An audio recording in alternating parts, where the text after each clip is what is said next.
College പരിസരത്ത് bus സ്റ്റോപ്പിൽ ഹാൻഡ്ബാഗിൽ MDMAയും കഞ്ചാവുമായി നിൽക്കുകയായിരുന്ന 23-കാരി പിടിയിലായി.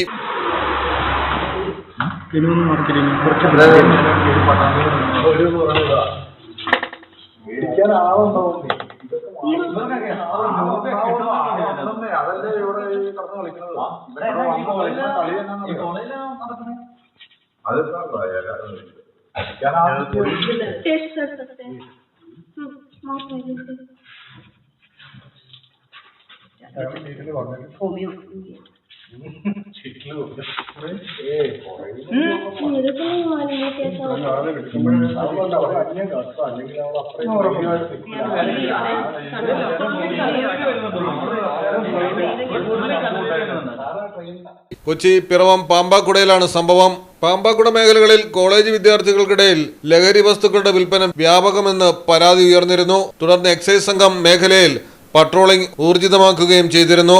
പിറവം മൂവാറ്റുപുഴ റോഡിലെ വെയിറ്റിംഗ് ഷെഡിൽ യുവതിയെ അസമയത്ത് കണ്ടതോടെ കാര്യം തിരക്കി. തുടർന്ന് സംശയം തോന്നി നടത്തിയ പരിശോധനയിലാണ് ഝാർഖണ്ഡ് സ്വദേശിനിയായ ദാഷ്മി നാഗിന്റെ ഹാൻഡ്ബാഗിൽ നിന്ന് 9.1 ഗ്രാം MDMAയും 5 ഗ്രാം കഞ്ചാവും കണ്ടെത്തിയത്. ബസ് സ്റ്റോപ്പിൽ പെൺകുട്ടി ഒറ്റയ്ക്കായിരുന്നുവെങ്കിലും എക്സൈസിനെ കണ്ട് ഒപ്പമുണ്ടായിരുന്നവർ കടന്നുകളഞ്ഞതാകാമെന്നാണ് പ്രാഥമിക നിഗമനം. എക്സൈസ് ഇൻസ്പെക്ടർ B വിജയലക്ഷ്മിയുടെ നേതൃത്വത്തിലാണ് പ്രതിയെ കസ്റ്റഡിയിലെടുത്തിരിക്കുന്നത്.